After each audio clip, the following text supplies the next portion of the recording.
একটু একা হয়ে বসুন, হেডফোনটা লাগিয়ে নিন। আজকের গল্পটা কিন্তু আপনার মনের খুব কাছের কোনো একটা গোপন কথা বলে দেবে, যা হয়তো আপনিও কোথাও না কোথাও লুকিয়ে রেখেছেন। জীবনের কিছু পথ খুব পিচ্ছিল হয়, আর সেই পথে পা রাখলে ফেরাটা বড় কঠিন। আমার নাম অনিতা, আমার বাড়ি বর্ধমান জেলায়। আমি যখন এই কথাটা আপনাদের বলছি, তখন আমার পরনে একটা হালকা নীল রঙের সুতির শাড়ি, একদম সাদামাটা। কিন্তু এই শাড়ির ভাঁজেই আমার শরীরটা কেমন যেন নিজের অজান্তেই একটা অন্যরকম ভাষা খুঁজে পায়, বিশেষ করে যখন মনটা অস্থির হয়ে ওঠে।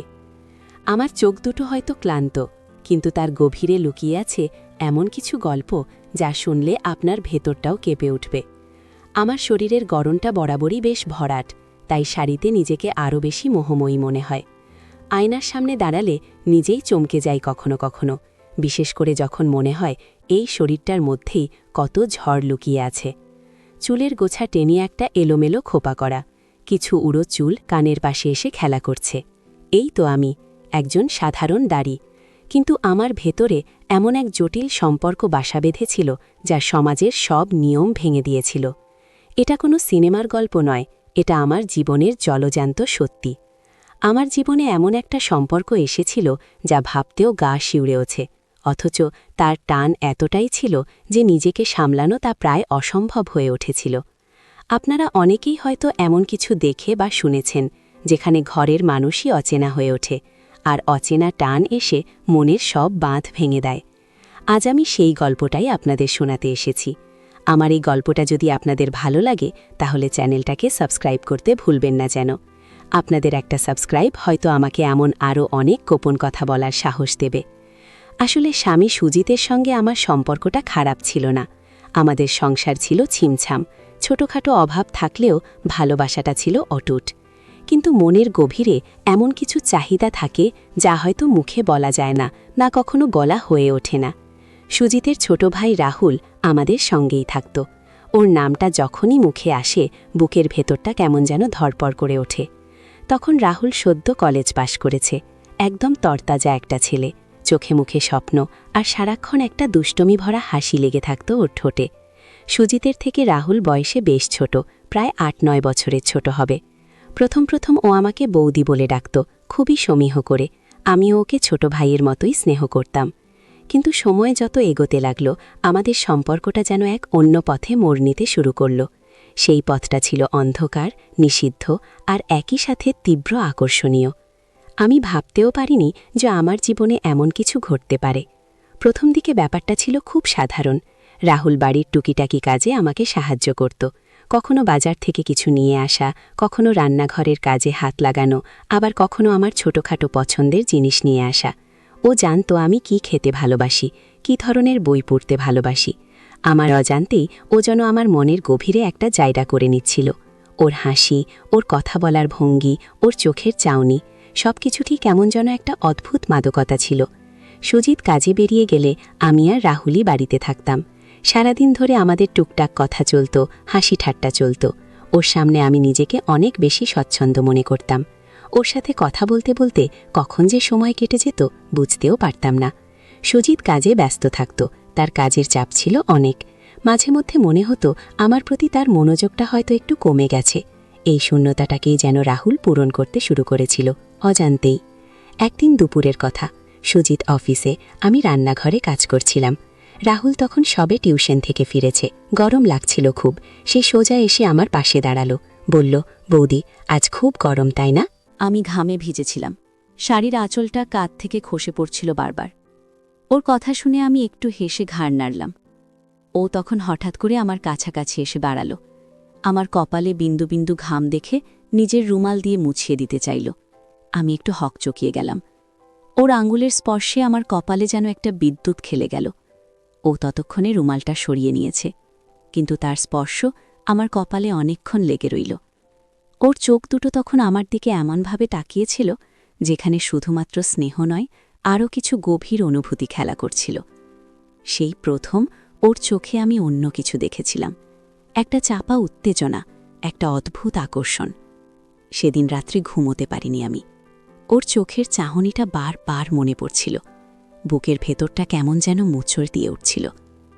আমার মনে হচ্ছিল এই তো শুরু, কিছু একটা হতে চলেছে, যা হয়তো ঠিক নয়, কিন্তু যার থেকে নিজেকে সরিয়ে রাখাটা অসম্ভব। এরপর থেকে ওর ব্যবহার আরও যেন ঘনিষ্ঠ হতে শুরু করল। অজুহাত খুঁজে আমার পাশে এসে বসত, আমার হাতের কাজ কেড়ে নিয়ে নিজে করে দিত, এমনকি আমার চুল ঠিক করে দিত। ওর হাতের স্পর্শে আমার শরীরটা কেমন যেন শিথিল হয়ে যেত, একটা অদ্ভুত আরাম অনুভব করতাম। আমি নিজেও জানতাম না কখন আমিও ওর দিকে ঝুঁকতে শুরু করেছি। ওর সান্নিধ্যটা আমার জন্য যেন এক নেশার মতো হয়ে উঠেছিল। সুজিতের অনুপস্থিতি আর রাহুলের উপস্থিতি, এই দুয়ে মিলে আমার মনোজগতে এক নতুন ঝড় শুরু হয়েছিল। সমাজের চোখে এটা ভুল, মহাপাপ, আমি নিজেও জানতাম, কিন্তু মনের ওপর তো আর কোনো জোর চলে না, বিশেষ করে যখন আপনার মনটা এক গভীর শূন্যতায় ভুগছে আর অন্য কেউ সেই শূন্যতা পূরণ করতে চাইছে, তখন নিজেকে সামলানোটা সত্যি কঠিন হয়ে দাঁড়ায়। একদিন সুজিত ব্যবসার কাজে 1 সপ্তাহের জন্য বাইরে গেল। বাড়িতে আমি আর রাহুল। সেই সপ্তাহটা আমাদের সম্পর্কের জন্য একটা টার্নিং পয়েন্ট ছিল।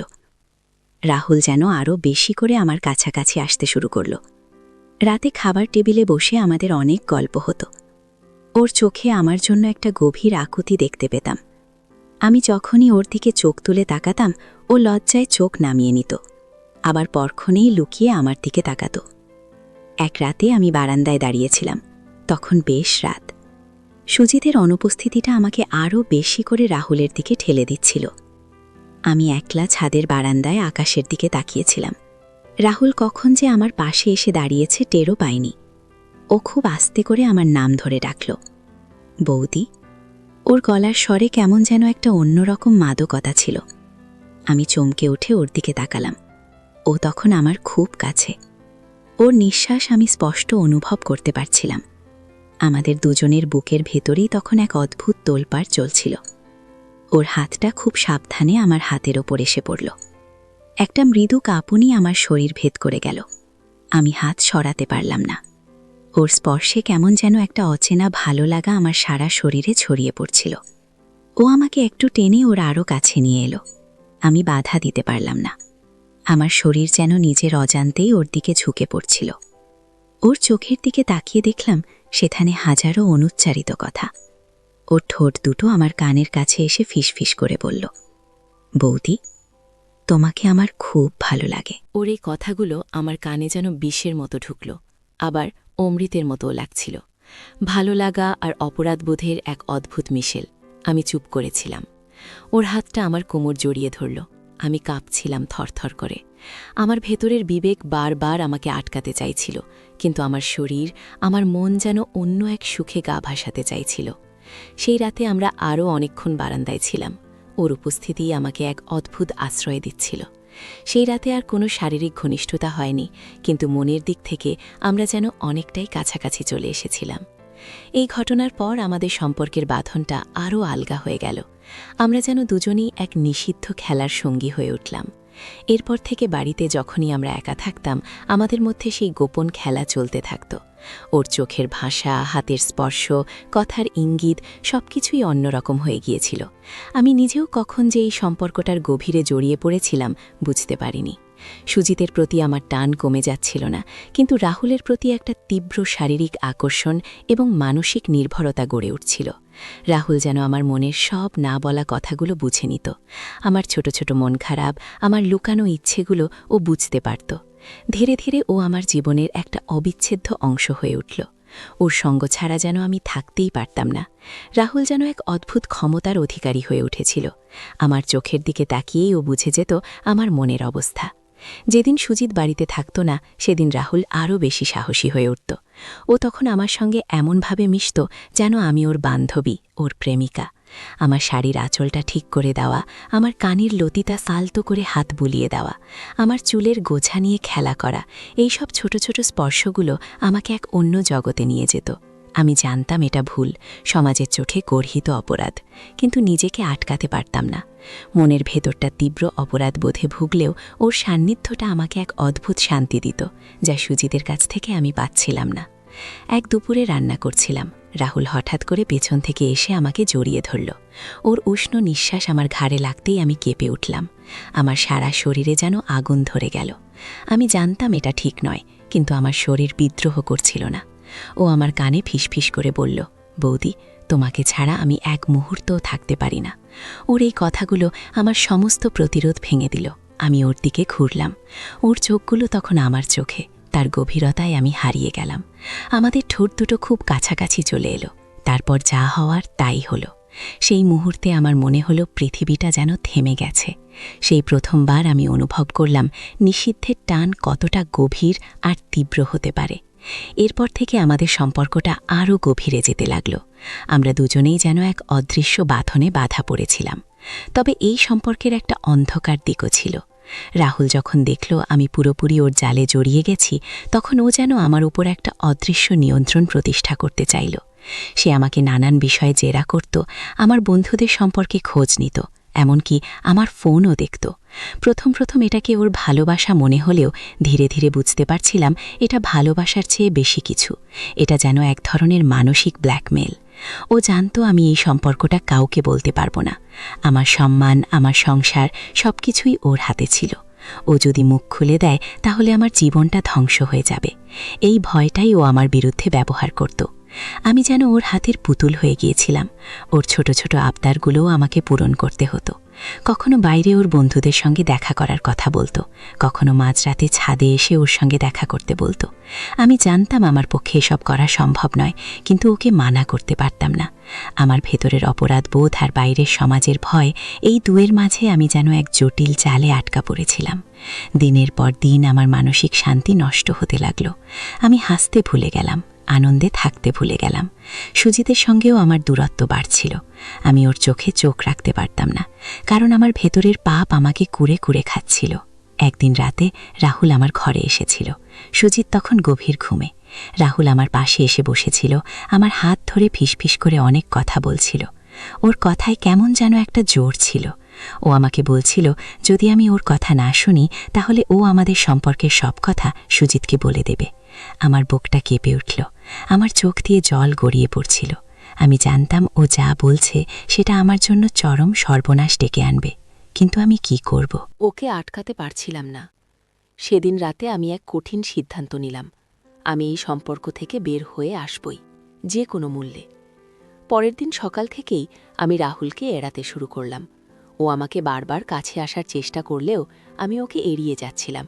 ও আমার দিকে রাগে তাকাচ্ছিল, কিন্তু আমি ওর চোখের দিকে তাকাতে পারছিলাম না।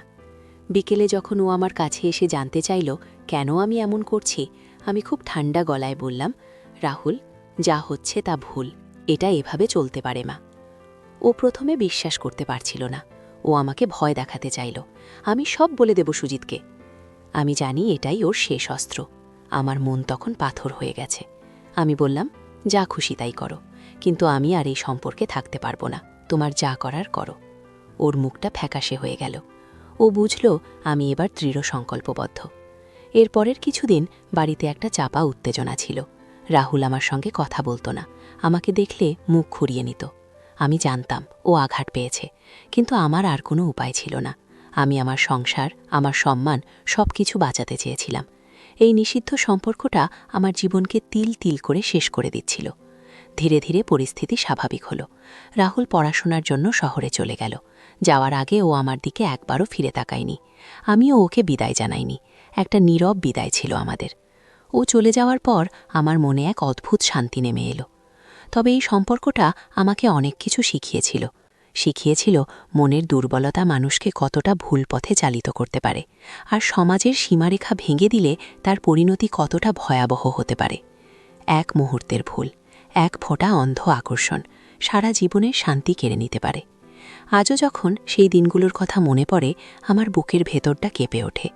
আমি জানি জীবনে চলার পথে অনেক প্রলোভন আসে, অনেক কঠিন মুহূর্ত আসে, কিন্তু সবসময় মনে রাখতে হয় নিজের বিবেক আর সম্মানই আসল।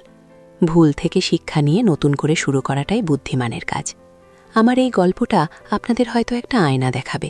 জীবনে এমন নিষিদ্ধ আকর্ষণ যখন আপনার দরজায় কড়া নাড়ে, তখন নিজের অন্তরকে প্রশ্ন করবেন, এর পরিণতি কি সুখের হবে, নাকি সারা জীবনের জন্য একরাশ অনুশোচনা আর ভয় এনে দেবে? মনে রাখবেন, কিছু জিনিসের দাম জীবন দিয়েও শোধ করা যায় না।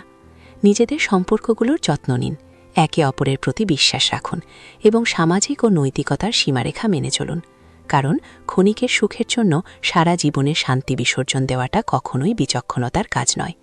জীবন আমাদের সুযোগ দেয় শুধরে নেওয়ার, সেই সুযোগটা কাজে লাগানোই আমাদের আসল চ্যালেঞ্জ।